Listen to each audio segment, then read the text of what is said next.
Hello friends, Assalamualaikum, Namaskar. Farzana Haldi Bakes and Cooks আপোনালোকক স্বাগতম জনাইছো। আজি আগবঢ়াব লৈছো দুখন চাটনি ধনিয়া পদিনাৰে বনোৱা। এই চাটনিখন আমি সবেই বনাও কিন্তু হয়তো ইনগ্ৰেডিয়েন্টছটো অলপ ডিফাৰেন্ট হ'ব পাৰে আৰু এই চাটনিৰ পৰা আমি কেনেকৈ এখন পনীয়া চাটনি বনাব পাৰো যিটো এজ আ ডিপ হিচাপে ৰেষ্টুৰেণ্ট ফাষ্ট ফুড এইবিলাকত ইউজ কৰে। বলক চাওঁ ইনগ্ৰেডিয়েন্টছ কি লাগিব।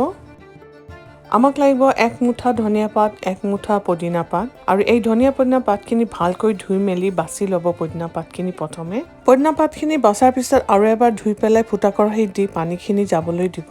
ধনিয়া পাতখিনি বছা হৈ গ'লে অকণমান ৰাফলি চপ কৰি ল'ব যেনেকৈ দেখুওৱা হৈছে।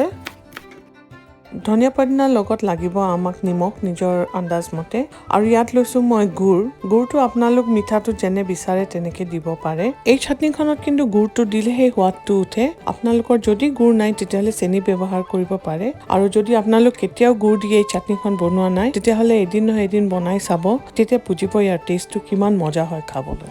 আৰু তাৰ লগত লাগিব আমাক তেতেলীখিনি শুকান হৈ অকণ পানীত ভিজাই ল'ব আৰু তাৰ পাল্পটো ওলাই ল'ব। তেতিয়া আমি 2 টেবুল স্পুন তেতেলী পাল্প ইউজ কৰিছোঁ।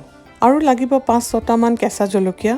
জ্বলাটো নিজৰ ওপৰত কথা, যদি আপোনালোক জ্বলা বেছি খায় তেতিয়া কেঁচা জলকীয়াৰ পৰিমাণটো বঢ়াই দিব।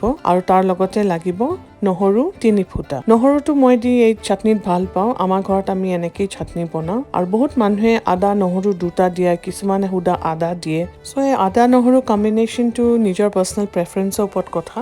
এই গোটেই ইনগ্ৰেডিয়েণ্টছখিনি এতিয়া আমি এটা মিক্সাৰ জাৰত ঢালি দিছোঁ। আপোনালোকৰ যদি মিক্সি নাই তেতিয়াহ'লে পটাত পিচি ল'ব আৰু মই এই কথা সদায় কওঁ যে পটাত পিছা যিকোনো চাটনি বা মছলা হওক সোৱাদটো বহুতেই বেলেগ হয় খাবলৈ।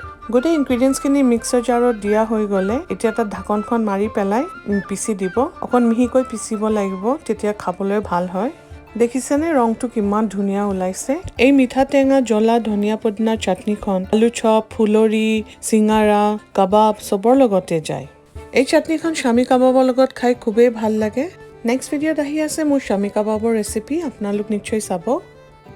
ছেকেণ্ড চাটনিটোৰ কাৰণে ইনগ্ৰেডিয়েণ্টছ ফাৰ্ষ্ট চাটনিটোৰ নিচিনা একদম একেই হয়, খালি তাত এড কৰি দিছোঁ 2 টেবুল স্পুন দৈ, কেইডোখৰমান আদা আৰু 1/2 টিস্পুন চাট মছলা।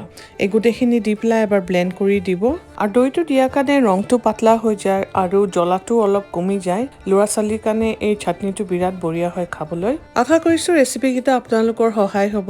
নিশ্চয় বনাই পেলাই চাব। আপোনালোক লাইক, শ্বেয়াৰ আৰু কমেণ্ট কৰিব নাপাহৰিব। নতুন ভিউৱাৰ্ছক অনুগ্ৰহ কৰিছোঁ মোৰ চেনেলটো ছাবস্ক্ৰাইব কৰিবৰ কাৰণে যদি এতিয়ালৈকে কৰা নাই আৰু বেল আইকনটো হিট কৰি দিব টু গেট পোষ্ট নটিফিকেশ্যনছ। আপোনালোকৰ সময়, স্নেহ আৰু মৰমৰ কাৰণে বহুত ধন্যবাদ জনাইছোঁ। Take care and be safe. Bye by.